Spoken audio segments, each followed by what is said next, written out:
Dogecoin, it just smashed all the way up to 10 cents. Take a look at this. You can see right there, currently sitting at 9.5, but for a brief period of time today, we did see Dogecoin at 10 cents. Thank goodness, it feels good to see that. Since 2023, it has been nothing but an upward trend for Doge. Very, very, very positive to see. As we know, and I told you this, typically at the beginning of a year, January, February, we do see a nice run for the crypto market. This is one of the best runs we have seen in history in January for the crypto market, and you love to do it. You want to see Dogecoin spiking, you want to see crypto spiking, but beyond that, there is still some worry, some concern, and I want to show you why it's not time to celebrate too early yet, because there's one thing that we need to get past first, something scary, terrifying indeed, even though that's good. Well, this is very bad. Take a look. These are some of the hearings that are coming up for cryptocurrency regarding the US government. Scary, scary, scary. If you're just tuning in, good there, bad here. Take a look at this. 14:30 UTC, 9:30 a.m. Eastern Time, FTX bankruptcy hearing, appointment of examiner, Genesis bankruptcy hearing, Celsius bankruptcy hearing, Celsius bidding date, bankruptcy hearing for FTX, Sam Bankman-Fried hearing. So look at all these negative hearings on the pipeline for the U.S. government. Negative, negative, negative, negative, negative, negative, negative, negative. And take a look at this. Here are some of the people that have changed in terms of some of the most powerful positions in the government. We've seen Steve Mnuchin to Janet Yellen. His name's hard to pronounce, isn't it? Steve Mnuchin, however you say it, to Janet Yellen. Jay Clayton to Gary Gensler. We've seen Chris Giancarlo to Rastin Binham. Why do they always pick weird names for people to be in government? Whatever. But the point is, we've seen a lot of shifts in the government. Some of these have been positive. Some of them have been extremely negative. One of the worst picks that we have seen is Janet Yellen. She's been absolutely terrible. Jay Clayton and Gary Gensler, both equally bad. We have seen Jerome Powell under both Trump and Biden. There's some huge mistakes that he has made. I will give him credit, though, on his wanting to clamp down a bit on the national debt. Now, it's been a little late, though, Jerome Powell. Why didn't you do this earlier? Now he's finally trying to do something about it, when he could have done that a long time ago. This one is a little bit strange. This one, you probably haven't heard of any of those people. The main ones we're looking at, SEC, Treasury. Massive, massive downgrade on Treasury. SEC equally as bad. We have been seeing the government make some huge mistakes. There's only a couple good people currently in the government that we actually want to see in positions of power. Most of them have these very, very, very old-fashioned opinions. And when you hire all 70, 80-year-olds, 60-year-olds for these positions, what do you expect? That's why they're all bad. I mean, I know it's like, oh, it's an easy cop-out. Oh, everyone's bad. It's easy to say that, right? But the problem is, when you have this criteria of you have to be this super old person who's super, super, super uptight, and you can't have any creative ability whatsoever, that's the criteria that they pick all of these people from. And no wonder it sucks. No wonder it's scary. We're right now waiting. They said they're going to clamp down on crypto, and here's what's scary. South Korea to deploy cryptocurrency tracking system. And keep in mind, the good news is here, the government is really terrible at doing their jobs. I don't think, even though many of them do want to hurt crypto, I don't think they're going to be capable of it. Not in any serious way. But they do have the ability to either help it skyrocket or not. And the problem here is they may not be helping it. We may have to do it on our own. Not necessarily the worst thing in the world, but still a little bit harder than necessary. And that's why we're fighting, we're pushing to go back against this and to actually have the government help us, not hurt us. South Korea to deploy cryptocurrency tracking system in 2023, essentially taking away some of the greatest use cases of cryptocurrency. This is absolutely atrocious. Use VPNs. Do not abide by this. Pretty disgusting that the government wants this much control, this much inner workings into cryptocurrency. The entire point of it is to go outside of these systems, and yet they want to just make it part of the same exact system. Well, of course, that's going to cause problems. What do you expect?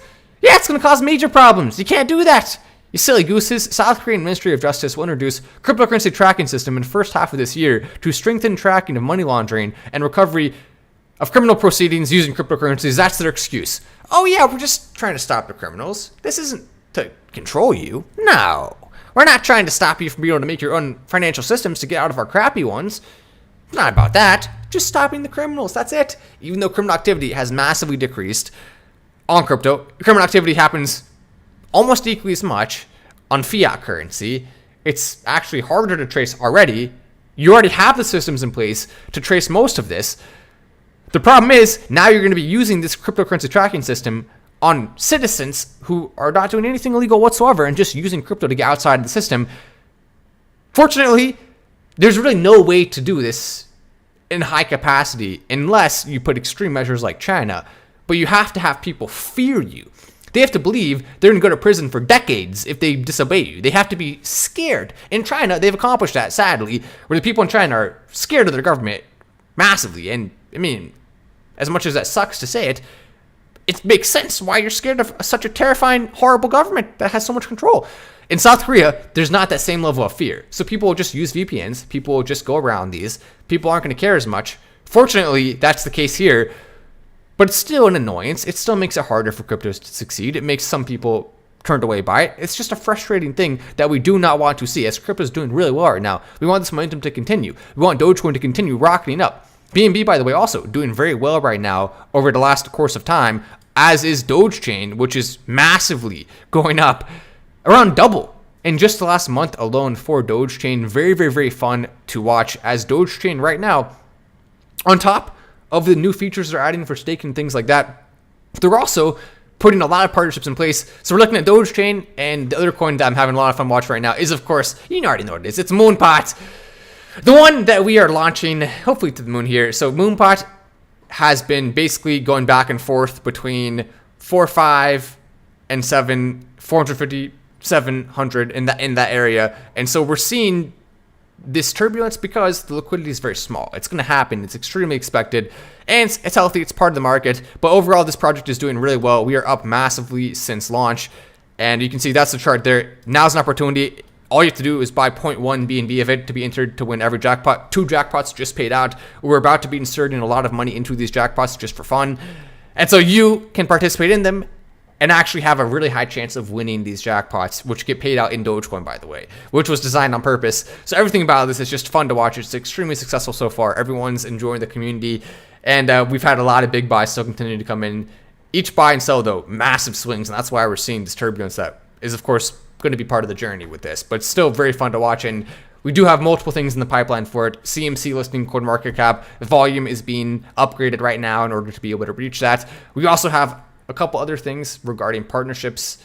And of course, there is no team wallet. There is no marketing wallet, which is one of the beautiful things about it. None of your tokens will be sold in order to pay for that. Rather, marketing will be organic and natural. And we do have a wallet that was created for marketing where people can send tokens send BNB if they want. And so it's beautiful how it's being set up. I really love it.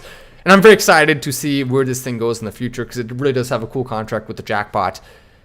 Doge only Doge, says Wolf of Brooklyn with the multiple money back signs there. So someone said it's a pump and dump. The liquidity actually cannot be pulled. It's literally impossible. It's a multi-sig on this. So there is no individual on the planet who's capable of pulling the liquidity on this. Only 3K was added in liquidity at the beginning on purpose so that it would have this turbulent behavior, which I think is way more fun. It would have big swings up and down. The big swings up are the more fun part, but that's the whole point of this, the design of it. And there's no team tokens, so those team tokens can't be dumped. So liquidity can't be pulled. Team tokens can't be dumped because there are none that were allocated. I did buy some myself, of course, but I bought after multiple other people. Like I didn't even buy first. That's what's beautiful about this. I bought like everyone else. I waited for the address to be posted, and then I waited a little bit after that so other people could buy before me, and then I put some in. And keep in mind at the beginning, you could only put in like a very small amount because that was how it was designed. So no one got this huge advantage. I'm not even one of the top 5 wallets on this. There's many wallets that have more tokens than me. And same with anyone else who's associated in any way with this project. So, I mean, this is basically as safe of a project as you can find in crypto. That's the point. This is designed to change the game for crypto. We don't want to see these massive allocations being paid to influencers and these massive things where all of that causes, I mean, it's okay to pay money to influencers, right? But the problem is when you do that, and then those influencers then just sell their entire bag right away, and you gave them a huge amount of tokens, that's where it becomes a problem, unfortunately. And so that's why this project was designed to be the antithesis of that. And so far, it's doing very well, and everyone loves the concept, has the ability to take off because of that. It really does. The people who made the coin, Complex says the people made the coin can pull, but it's literally not possible because it's a multi-sig, which means multiple people have to sign off. So yes, if everyone on the multi-sig decided to all pull, which would never happen because everyone on the multi-sig is doxxed, first of all. Second of all, why would that? It just the whole point of this is it's against that. It can't happen. And so I mean I get it. Your pessimism is why this coin was created in the first place. It's literally to go against that. But yeah, that guy, I don't know, that guy's just a hater. I mean, thank you for giving me an opportunity to explain it, though. I appreciate that. As we are watching as well with the crypto market, a couple things of note here. So Bitcoin is holding flat at around 23K. I told you 21K, it'll always bounce back above that if it goes below it. We're seeing that in spades. The Ethereum, we said 1,500, and Dogecoin, we said 5 cents. All of that is holding not just slightly true, it's holding very true, and it's fun to watch. But here's a trend that not a lot of people are noticing. So you can see Bitcoin, 440 million market cap. Currently, that has a dominance of 41%, Ethereum 18%. So the dominance of BTC, when we see it above 50%, that's oftentimes when we can see a bull market territory. But the dominance has been going up. So we have seen BTC holding a larger and larger share of the total market. That's a good sign. And fortunately, Dogecoin's going along with it, but a lot of these cryptos aren't. And that's where that's coming from, namely Ethereum. We're seeing Dogecoin, Bitcoin, huge differences here. So here's what I'm referring to. So you can see in the last 60 days, last 90 days, Bitcoin's up 11%, Ethereum's up 4%. So there's a trend of Bitcoin taking a larger and larger market share. Very good if we're looking at altcoins right now, right? That's what we're doing. 30 days, 38% for Bitcoin. So Bitcoin outperforming Ethereum. You want to see that if you're not holding Ethereum and you're holding altcoins instead. So there we go. That's the big news of the day. All of that stuff, important stuff. Hopefully you enjoyed it. If you want to press like, you're certainly welcome to do that. You can subscribe with the notifications on, stay updated in real time and all these important things as they're happening. Notifications on, very important. I'm at Wallace. This is Final Stand, and I'll see you in the next video.